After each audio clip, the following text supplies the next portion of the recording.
Boa noite. Boa noite a todos aqui presentes, boa noite àqueles também que nos acompanham pelo canal virtual. É um prazer ter a oportunidade de estarmos aqui mais uma vez, e digo de antemão, sem pretensão alguma, de trazermos aqui uma singela reflexão, da qual temos o título Ajuda-te e o céu te ajudará. Reflexão essa que por muitas vezes nos incomoda.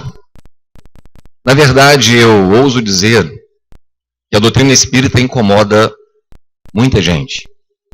Incomoda no seguinte sentido, porque nós compreendemos, não estou aqui de forma alguma desmerecendo ou desqualificando qualquer outra abordagem cristã, são nossos irmãos, mas nós compreendemos com grande peso o entendimento quando Jesus nos diz para deixarmos de observar o cisco que está no olho dos outros, mas voltarmos a atenção para a trave, o argueiro, o calhau que trazemos no nosso olho. É nesse sentido que o autoconhecimento está como baliza fundamental nas teses filosóficas da doutrina espírita. Sem autoconhecimento, não haverá possibilidade alguma de desenvolvermos as rotas da nossa evolução.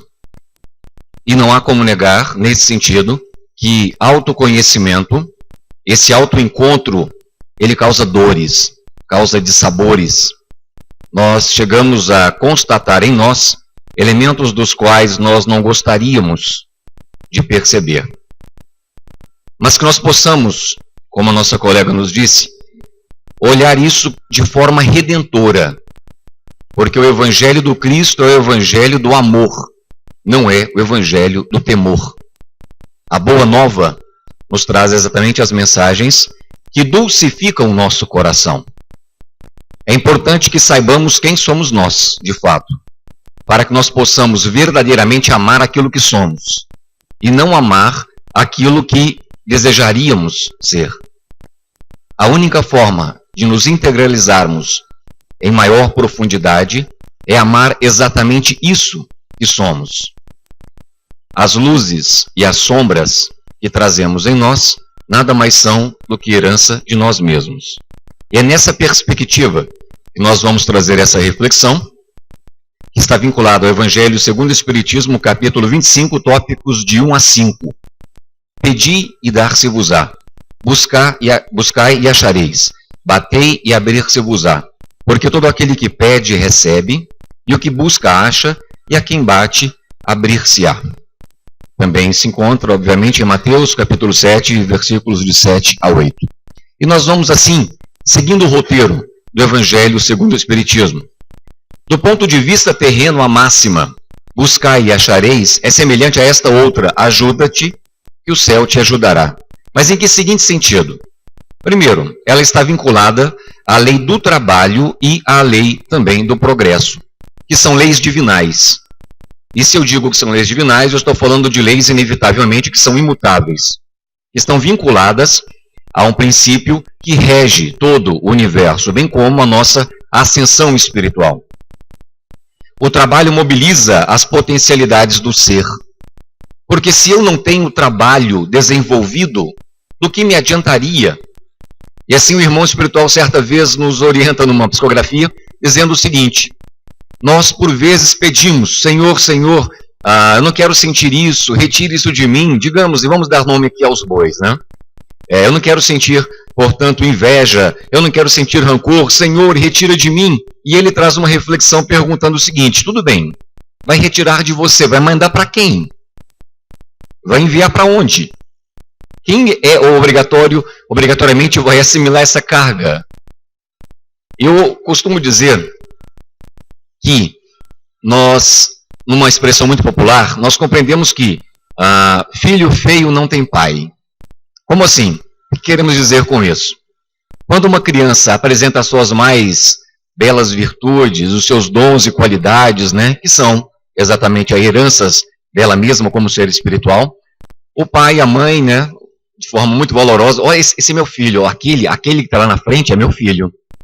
Mas digamos que estejamos numa festa e uma criança apronta uma peraltagem qualquer lá, né, uma peraltice lá, quebra alguma coisa, e alguém de repente pergunta: quem é o pai dessa criança? Dificilmente aparece, né? Ele às vezes, se possível, sai pela tangente para que no momento mais oportuno ele possa tomar o que é seu e levar para casa. O que eu quero dizer com isso? Filho feio não tem pai. Por vezes, nós temos uma tendência, que é um instinto de autopreservação, em negar em nós mesmos daqueles elementos dos quais nós não gostaríamos de ter. Mas a única forma de integralização de nós mesmos é reconhecer aquilo que somos, na nossa beleza e na nossa feiura.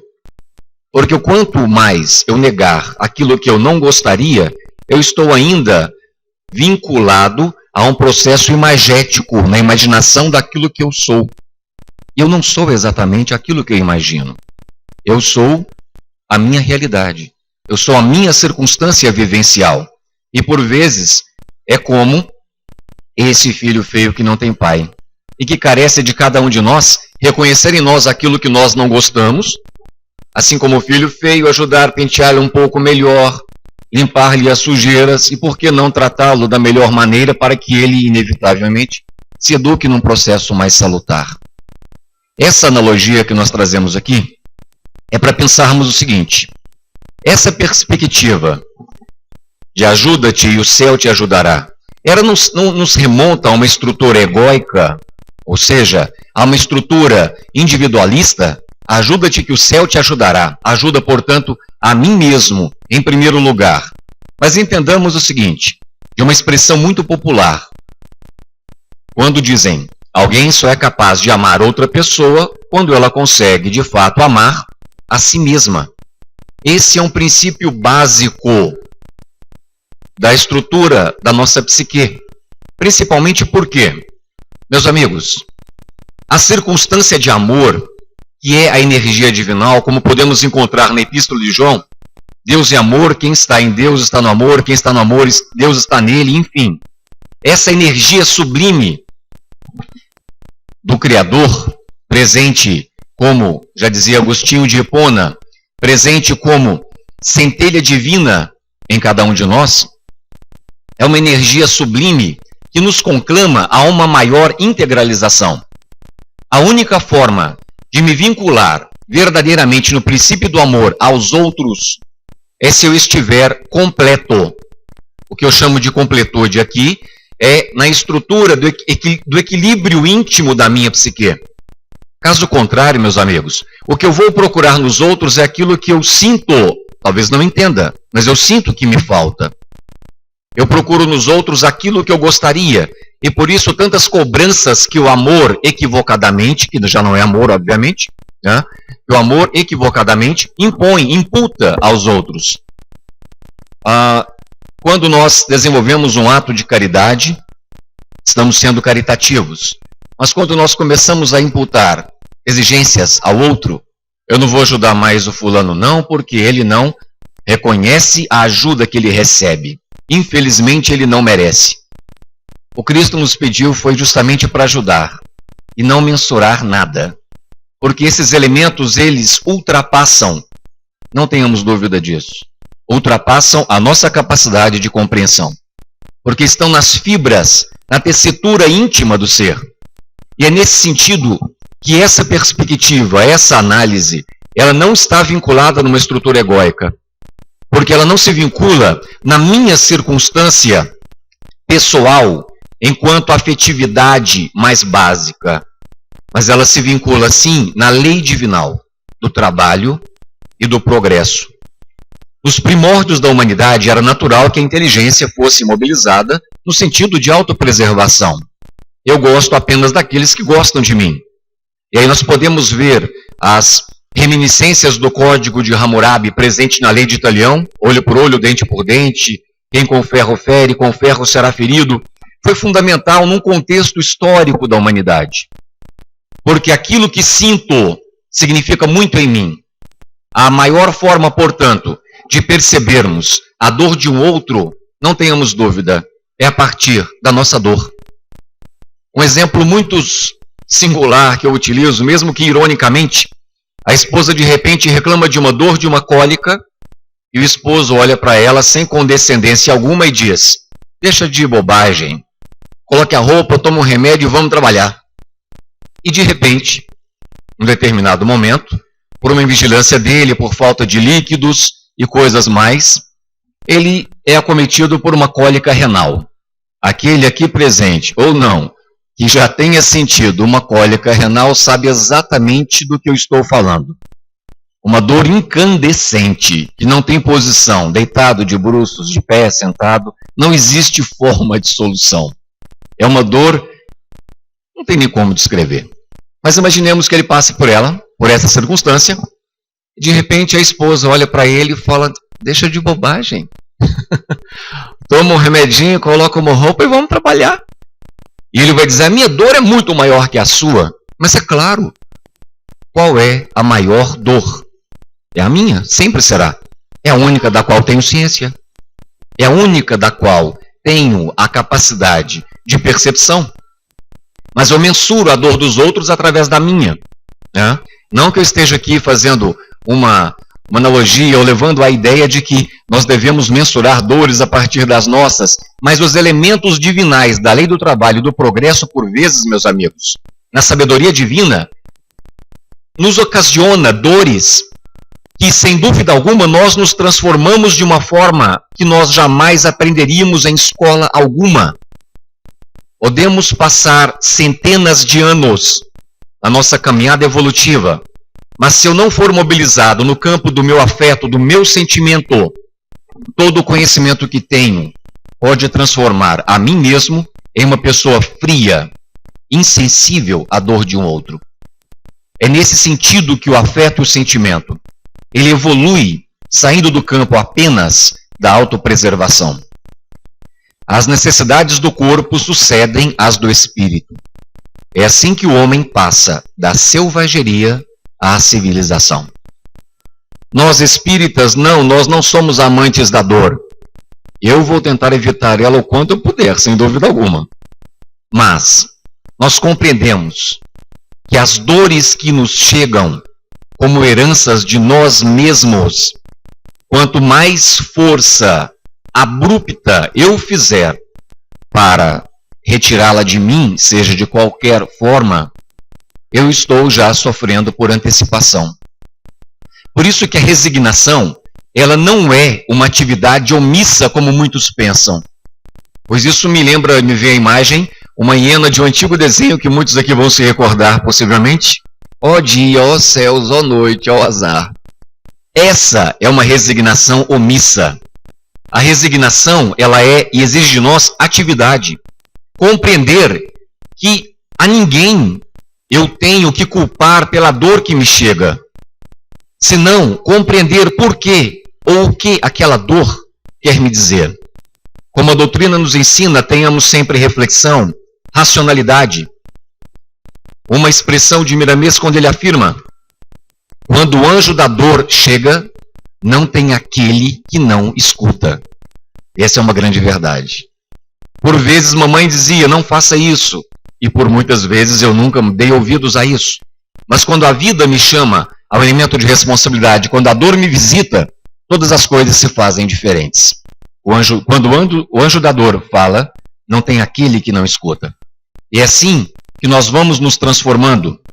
Pois em perspectiva subjetiva, pessoal, o progresso realizado será proporcional à herança adquirida. Eu gostaria tanto de ajudar as pessoas, eu quero ser um médium, eu quero ser tal como Chico Xavier. Tem tanta bondade aparente nessa afirmação, mas tem tanto ego escorrendo do qual nós dificilmente conseguimos perceber. Por muitas das vezes, a minha vontade de ajudar aos outros não passa de uma estrutura egóica clamando pelo meu próprio personalismo, para que eu desenvolva as minhas ações. Olha como eu sou bom, olha como eu ajudo as pessoas. Isso me coloca num patamar onde uma aparente humildade não passa de egocentrismo. Nós não teríamos capacidade, meus amigos, de suportar a obrigação, o comprometimento, o compromisso, melhor dizendo, do nosso querido irmão, o espírito que mobilizou Francisco Cândido Xavier na última encarnação. Não teríamos capacidade de tal compromisso. Muito menos cognitiva e ainda menos energética. Por isso é que nós somos e estamos na proporcionalidade da nossa herança adquirida.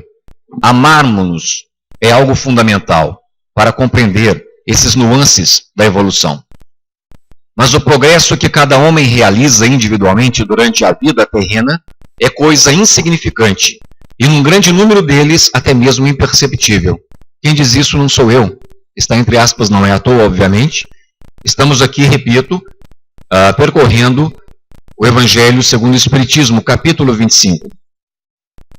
Aquilo que nós realizamos numa encarnação é praticamente insignificante, e não tenhamos dúvida que nós estamos, já por vezes aí, retomando os mesmos elementos.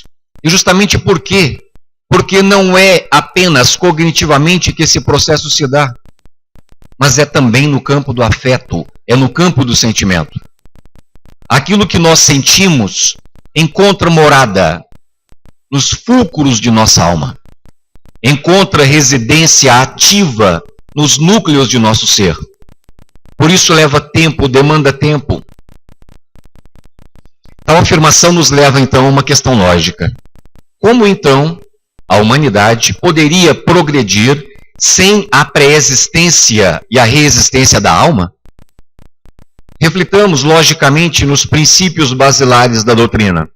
Se não houvesse a reencarnação, ou se nós não admitirmos a reencarnação como proposta lógica, como seria possível afirmar progresso? Muitos dizem, como a antiga hiena do desenho, o mundo está muito difícil, as coisas estão horrorosas. Meus amigos, o mundo nunca esteve melhor do que hoje.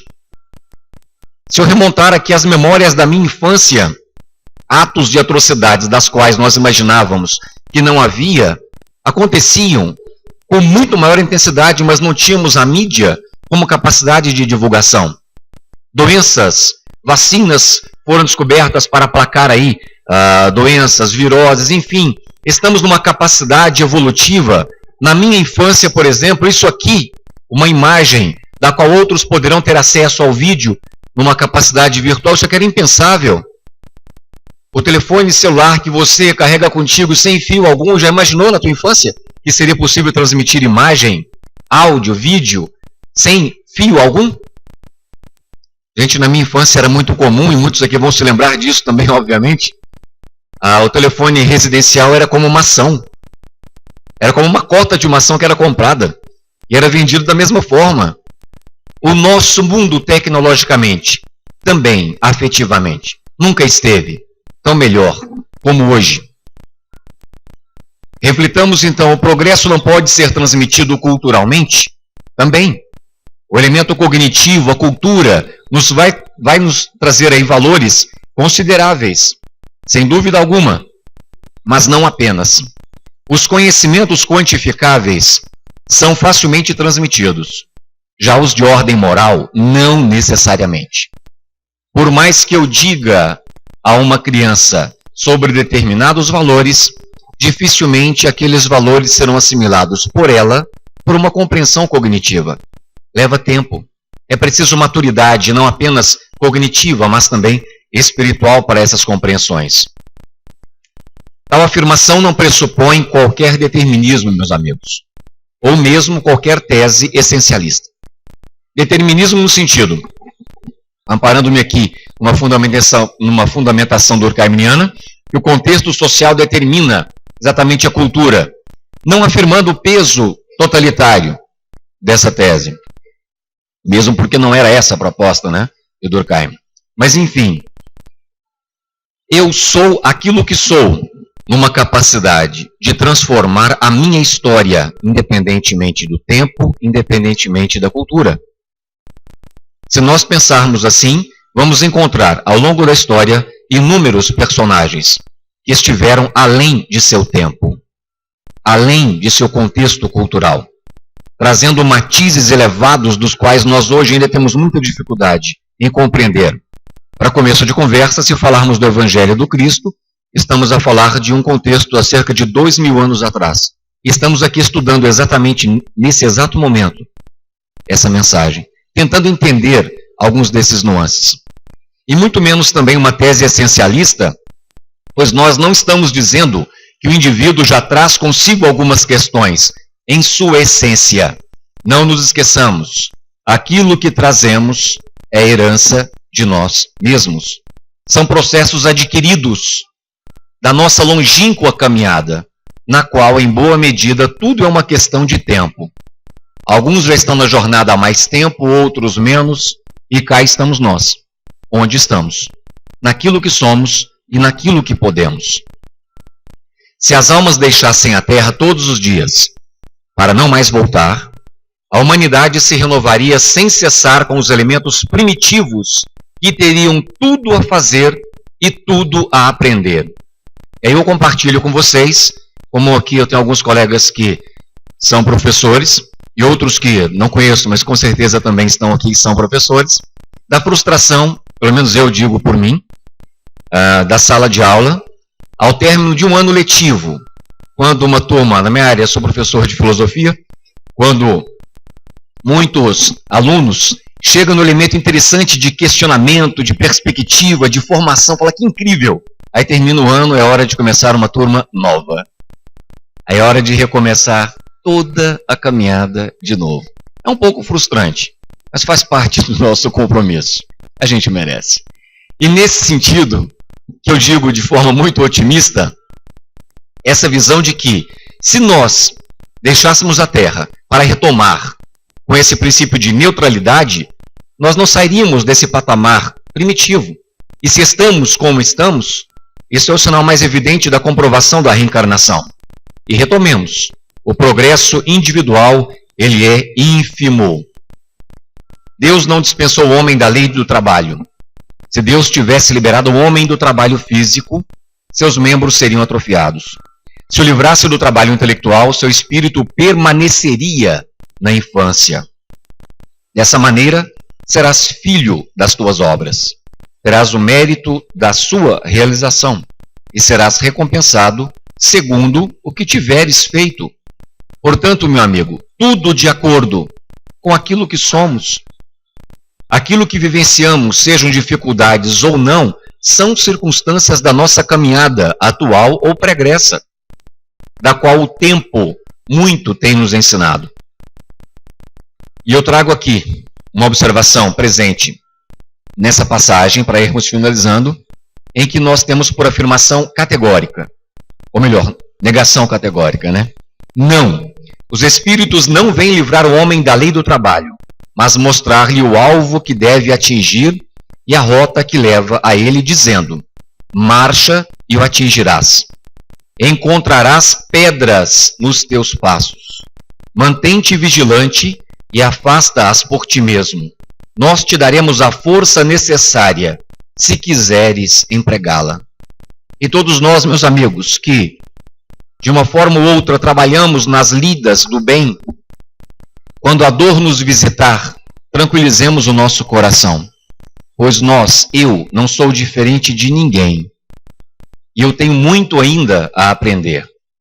E é nesse sentido que nós temos que tomar muito cuidado para alguns pensamentos não encontrarem morada na nossa consciência. Quando, poxa, eu faço tanto bem, por que isso aconteceu comigo? E por que não aconteceria? A felicidade não é deste mundo. Nós vamos experimentar ainda muitas dores, mas essas dores tenderão a ser cada vez menores, quanto maior for a minha compreensão acerca da nossa evolução. Então, para irmos finalizando, algumas questões para pensarmos. O que me faz mal? Normalmente sinto mal pelas suas consequências ou por buscá-lo? Até quando me comprazo nos meus vícios mais íntimos? A melhor liberdade é quando você se livra do que te faz mal. E aí eu retomo aquele menino feio, né? Que não tem pai. Infelizmente, por vezes nós não compreendemos o quão nós estamos vinculados aos nossos vícios mais íntimos. Aquele filho feio que não admito diante dos outros, eu o acalento com todo carinho na feiura que ele é. Porque eu estou acostumado com os meus comportamentos viciosos, que estão por vezes cristalizados na minha psique, mas que a vida hoje me conclama ao exercício de modificação. O autoconhecimento, portanto, é o grande elemento da mudança, porque vinculado à inteligência, nos leva a essa transformação. E eu trago a questão 919 do Livro dos Espíritos: qual o meio mais prático e eficaz que tem o homem de se melhorar nesta vida e de resistir ao arrastamento do mal? Um sábio da antiguidade vos disse: conhece-te a ti mesmo. Porque a partir do momento que eu conheço a mim mesmo, eu compreenderei também esses nuances que trago em mim, as minhas próprias fragilidades, que não são de outro, do mundo, de Deus ou de fora de mim, mas estão em mim mesmo exatamente. E o sentimento, portanto, são energias que merecem e carecem do nosso trabalho, pois eles vão ampliar a nossa capacidade cognitiva. Meu amigo, não tenha dúvida de uma coisa: por vezes os meus intentos não terão sucesso, mas é fundamental que nós persistamos sempre, pois um dia, sabe-se lá quando, nós vamos introjetar esses valores em nós, numa construção intersubjetiva. Conclusão lógica: quem se sente humilhado é orgulhoso. Quem se sente desprestigiado é vaidoso. Quem se sente incomodado é egoísta. Quem se sente alvo de ingratidão é interesseiro. Quem se sente ofendido é rancoroso. Estudando as tuas reações de desagrado frente a determinadas situações, será possível detectares por conclusão lógica qual é a imperfeição que se te manifesta sob o disfarce da indignação. Essa parte é atribuída a irmão José pela psicografia de Carlos Bacelli. É incrível, né? Toda vez que algum sentimento de desequilíbrio ecoar em nós, procure escutar a acústica da alma, pois, por elemento de oposição, você encontrará a falha moral que está em você e que, por vezes, nós negamos. E assim nós encerramos solicitando a Deus, Pai de amor e bondade, que nos auxilie nessa caminhada evolutiva, na conquista das nossas verdadeiras posses. E trago uma singela frase atribuída a Bezerra de Menezes, não tenho certeza da autoria, mas isso em nada diminui a sua beleza e profundidade de reflexão.